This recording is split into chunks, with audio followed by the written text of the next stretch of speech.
माझं नाव तोंडारे रामेश्वर सुरेश.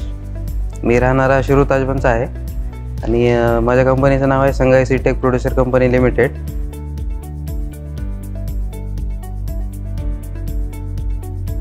शिक्षण कंप्लीट झाल्यावर जेव्हा मी इकडे आलो तेव्हा इथल्या मार्केटचा अभ्यास करता बाहेरच्या स्टेटमधून जे की खूप लांबून जर्मिनेट होऊन बियाणं इथे येत होतं, स्पेशली लातूर जिल्ह्यामध्ये. आणि इतक्या शेतकऱ्यांना जर्मिनेशनसाठी बराच प्रॉब्लेम येत होता. तर त्यामुळं इथल्या शेतकऱ्यांनी पिकवलेलं इथलंच बियाणं इकडच्या मार्केटमध्ये विकण्याचा हा माझा प्रयत्न होता. त्यासाठी मी ह्या शेतकऱ्यांना हे सगळ्या बाबी एक्सप्लेन करून अप्रोच केलं होतं. कंपनीमध्ये आपण सीड प्रोडक्शन घेतो. सीडमध्ये सोयाबीन, हरभरा, कांदा, जवस, तीळ हे अशा प्रकारचे आणि परत आणखी 1-2 सीड वाढवण्याचा प्रयत्न चालू आहे.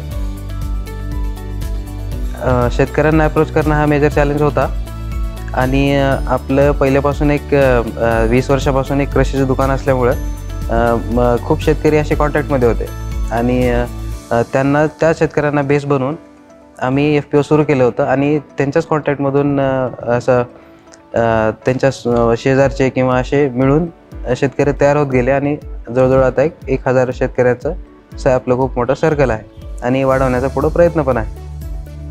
आर्याचा प्रवास हा 1.5 ते 2 वर्षापासून सुरू असता त्यांनी आम्हाला वेअरहाऊसचे सर्व्हिसेस दिले, परत कमोडिटीवर लोन दिले, जेणेकरून आम्हाला शेतकऱ्यांना परत पैसे देण्यासाठी किंवा त्यांना जे प्रॉमिस केलं होतं ते फंडिंग देण्यासाठी आम्हाला सोपं झालं. संघाई सीड्समध्ये आर्याने आम्हाला वेअरहाऊसिंग सर्व्हिसेस दिली होती. त्या वेअरहाऊसिंग सर्व्हिसेसमध्ये कमोडिटी पॅरामीटर ट्रेनिंग होती. त्या ट्रेनिंगनुसार आम्ही शेतकऱ्यांना गायडन्स देत गेलो आणि शेतकरी पण अवेअर झाले आणि त्या अवेअरनेसमुळे शेतकरी पण आता व्यवस्थित माल आणून देत आहेत आणि त्यामुळे शेतकऱ्यांचा फायदा होतो, त्यांना वाढीव भाव भेटतो आणि कंपनीचा सुद्धा फायदा होतो.